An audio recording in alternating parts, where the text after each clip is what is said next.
आप मुख्यमंत्री हैं, मुख्यमंत्री चाहें तो इसका समाधान कर सकते हैं, क्योंकि हिंदू और मुसलमान के बीच का ये विवाद है। हम लोग जो मांग कर रहे हैं वही कि उस जगह को छोड़ दिया जाए, दूसरी जगह आपको मस्जिद बनाने के लिए जगह मिल जाएगा और हम लोग मंदिर बनावें, आप मस्जिद बनावें, इस प्रकार के हमने कहा था।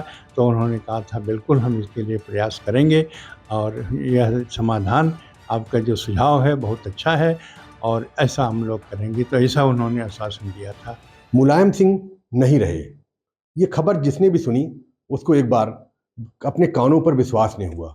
उसे लगा कि कहीं जो बार बार अफवाह उड़ती है उनके ना रहने की, कहीं उसी तरह की एक अफवाह तो नहीं है। लेकिन जब ये लोगों को कंफर्म हुआ कि सचमुच मुलायम सिंह यादव नहीं रहे, तो हर कोई उनसे जुड़ी अपनी यादों को टटोलने लगा और उसी टटोलने के साथ उस टीस की अनुभूति भी होने लगी जो उनके ना रहने पर उसे हुई।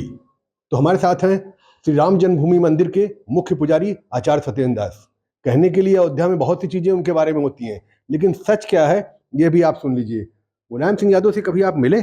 जी हाँ, मैं मिल रहा हूँ और वो मुख्यमंत्री थे और हम अयोध्या से गए थे बहुत लोग, विशेषकर जो हनुमानगढ़ी के महंत ज्ञानदास जी हैं वो और हमसे और संत थे, जाकर के उनसे मिले थे। और मिलने के बाद में किस सरलता से हम लोगों को जैसे पता उनको चला कि अयोध्या के लोग आए हैं, तुरंत गेट खुल गया और अंदर जाने की पूरी सुविधा हो गई, किसी प्रकार कोई परेशानी नहीं हुई और बड़े ही आदर के साथ उन्होंने बैठाया। बैठाने के बाद में जलपान किया, बताया दिया और उसके बाद में साथ साथ वह है सबके हालचाल पूछे, आने का उद्देश्य पूछे, सब चीज़ हमने अपने अपने ढंग से लोग बताए और बड़े ही शांतिपूर्वक सुने और सुनने के बाद में उसका तुरंत समाधान करने के लिए आश्वासन दिया। आप तो मंदिर के मुख्य पुजारी थे, उस समय मंदिर मस्जिद बात बड़ा पीक पे था, तो आपने कुछ अलग मंदिर की बात की होगी, तो जी क्या हाँ, कहा उन्होंने? जी हाँ, मंदिर की बात किया था और कि जैसे कि ये विवाद है और विवाद के लिए आप मुख्यमंत्री हैं, मुख्यमंत्री चाहें तो इसका समाधान कर सकते हैं, क्योंकि हिंदू और मुसलमान के बीच का ये विवाद है। हम लोग जो मांग कर रहे हैं वही कि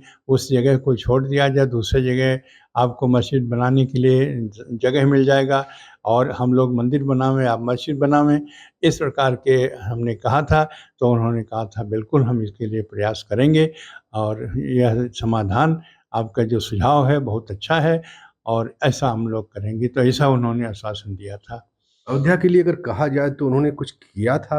आपको कुछ ऐसा याद आता है? लोग कहते हैं कि चुंगी माफ की और वो माफ किया। देखिए, अयोध्या के लिए बहुत कुछ किया, बहुत कुछ करने के साथ साथ जैसे कि अयोध्या फैजाबाद अलग अलग रहा और बीच में चुंगी का जो व्यवस्था रही, देना पड़ता था, जो अयोध्या से फैजाबाद जाते थे उनको चुंगी देना था, जो अयोध्या से फैजाबाद से अयोध्या आते सब परेशानी रही।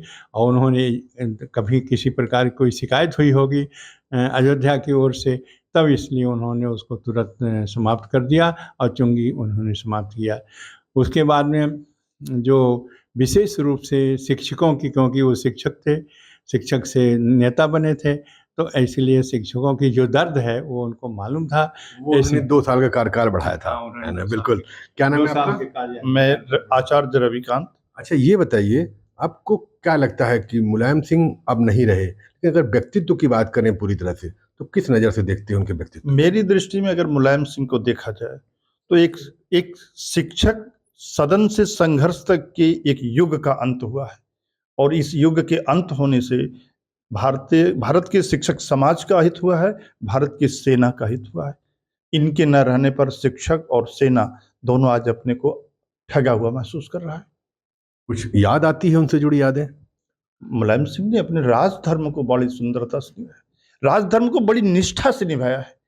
एक 19 वर्ष की विधवा की वेदना को सुनकर सेना के शहीद सैनिक को उसके घर तक राजकीय सम्मान से पहुंचाने और राजकीय सम्मान से अंत्येष्टि करने का जो निर्णय लिया, वो भारत के इतिहास में स्वर्णिम अक्षरों में लिखा है और सदियों तक लिखा रहे।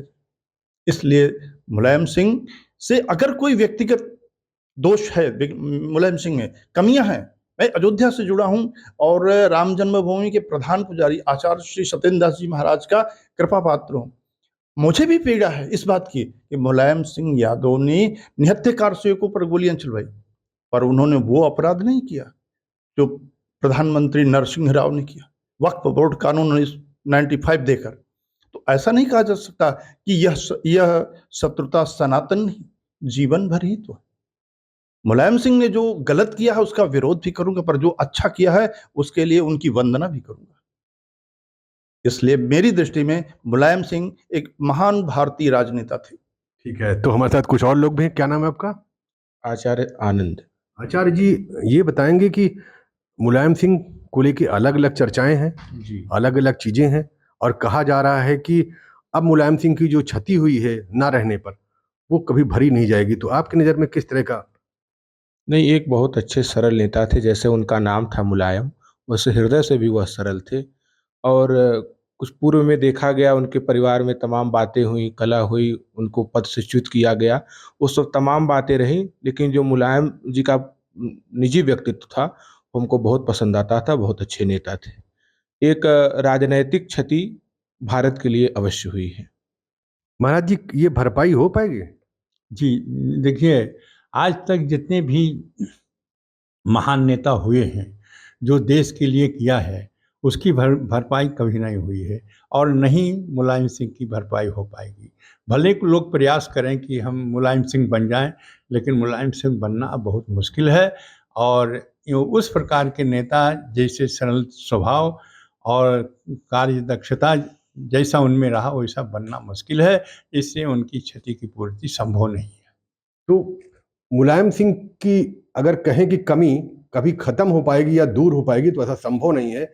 और ये अयोध्या का वो सच है जो बातें बहुत की जाती हैं अलग अलग अयोध्या को लेकर, मुलायम सिंह के रिश्तों को लेकर, अयोध्या से उनके रिश्तों को लेकर, लेकिन ये वो सच है जो शायद कम ही लोगों को पता होगा कि अयोध्या के जो साधु संत हैं, जो अयोध्या के बाकी लोग हैं, वो मुलायम सिंह के व्यक्तित्व को एक अलग छवि के रूप में देखते हैं और उस छवि को याद भी करते हैं और उसकी खुलकर सराहना भी करते हैं। बनबीर सिंह, अयोध्या, यूपी तक।